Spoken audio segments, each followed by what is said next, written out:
ಎಲ್ರಿಗೂ ನಮಸ್ಕಾರ. ನನ್ನ ಮಾತು ನಿಮ್ಮ ಜೊತೆ ಒಂದು ಮುಂದಿನ ಹೊಸ ದೃಷ್ಟಾಂತವನ್ನು ನಿಮ್ಮೊಂದಿಗೆ ನಾನು ಹಂಚಿಕೊಳ್ಳೋಕ್ಕೆ ಇಷ್ಟಪಡ್ತೀನಿ. ಸ್ನೇಹಿತರೆ, ಒಂದು ಊರಿನಲ್ಲಿ ಒಬ್ಬ ಶ್ರೀಮಂತ ಇದ್ದ. ಆ ಶ್ರೀಮಂತ ತನ್ನ ದಿನನಿತ್ಯದ ಎಲ್ಲ ಕಾರ್ಯಗಳನ್ನು ಮುಗಿಸಿಕೊಂಡು ಇನ್ನೇನು ಮನೆಗೆ ಹೊರಟಿದ್ದ. ಮನೆಯ ಹೊರಗಡೆ ಒಬ್ಬ ವ್ಯಕ್ತಿ ನಿಂತಿದ್ದ. ಆ ವ್ಯಕ್ತಿ ಭಿಕ್ಷುಕನಿದ್ದ. ಆತ ಭಿಕ್ಷೆಯನ್ನು ಕೇಳುವಾಗ ಶ್ರೀಮಂತನಿಗೆ ಭಿಕ್ಷೆಯನ್ನು ಕೇಳಿದ. ಆಗ ಶ್ರೀಮಂತ ಹೇಳ್ತಾನೆ, ನಿನಗೆ ಏನು ಬೇಕು ಅಂತ. ಆವಾಗ ಆ ಭಿಕ್ಷುಕ ಹೇಳ್ತಾನೆ, ನನಗೆ ತುಂಬ ಚಳಿ ಆಗ್ತಾ ಇದೆ, ಹೊದ್ದುಕೊಳ್ಳಲು ಒಂದು ಹಾಸಿಗೆ ಬೇಕು ಅಂತ ಹೇಳ್ತಾನೆ. ಇಷ್ಟೇನಾ ಅಂತ ಹೇಳಿ ಆ ಶ್ರೀಮಂತ ತನ್ನ ಮನೆಯ ಒಳಗಡೆ ಹೋಗ್ತಾನೆ.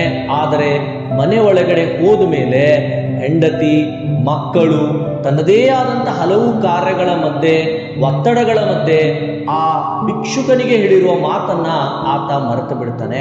ಇನ್ನೇನು ರಾತ್ರಿ ಆಗಿರ್ತದೆ, ಮಲಗಿಬಿಟ್ಟಿರ್ತಾನೆ. ಎದ್ದಾದ ಮೇಲೆ ಅವನಿಗೆ ಆ ವಿಷಯ ನೆನಪಿಗೆ ಬರ್ತದೆ. ಅಯ್ಯೋ ದೇವರೇ, ನಾನು ಆ ಭಿಕ್ಷುಕನಿಗೆ ಹೊದ್ಕೊಳ್ಳೋದಕ್ಕೆ ಹಾಸಿಗೆಯನ್ನು ಕೊಡಬೇಕಾಗಿತ್ತಲ್ಲ ಅಂತ ನೆನಪು ಬಂದಾಗ ಅದನ್ನು ತೆಗೆದುಕೊಂಡು ಹೋಗ್ತಾನೆ. ಆದರೆ ಅಷ್ಟರಲ್ಲಿ ಆ ಭಿಕ್ಷುಕನ ಪ್ರಾಣ ಪಕ್ಷಿ ಹಾರಿ ಹೋಗ್ತದೆ.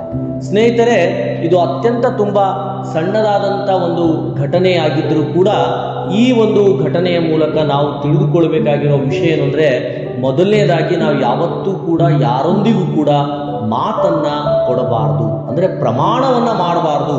ನಾನು ಹೀಗೆ ನಿಮಗೆ ಏನೇನೋ ಮಾಡ್ತೀನಿ ಅನ್ನುವಂತಹ ಸುಳ್ಳು ಪ್ರಮಾಣವನ್ನು ನಾವು ಮಾಡಬಾರ್ದು. ಎರಡನೆಯದು, ಭಿಕ್ಷುಕನ ಜಾಗದಲ್ಲಿ ಒಂದು ವೇಳೆ ನಾವು ಇದ್ದೇ ಇದ್ರೆ ನಾವು ಯಾವುದೂ ಕೂಡ ಯಾರ ಮೇಲೆಯೂ ಕೂಡ ಈ ಕುರುಡು ನಂಬಿಕೆಯನ್ನು, ಬ್ಲೈಂಡ್ ಫೇತ್ ಅನ್ನುವಂಥ ನಂಬಿಕೆಯನ್ನು ನಾವು ಮಾಡಬಾರ್ದು. ನಮ್ಮ ನಂಬಿಕೆ ಮೊದಲನೇದಾಗಿ ನಮ್ಮ ಮೇಲೆ ನಮಗೆ ನಂಬಿಕೆ ಇರಬೇಕು. ಅದರ ಜೊತೆಗೆ ನಮ್ಮವರ ಮೇಲೆ ನಮಗೆ ನಂಬಿಕೆ ಇರಬೇಕು.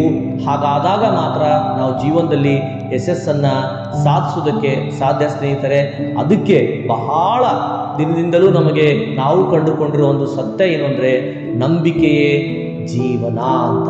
ಸೊ ಇಷ್ಟು ಹೇಳ್ತಾ ತಮ್ಮೆಲ್ಲರಿಗೂ ಕೂಡ ಧನ್ಯವಾದಗಳು.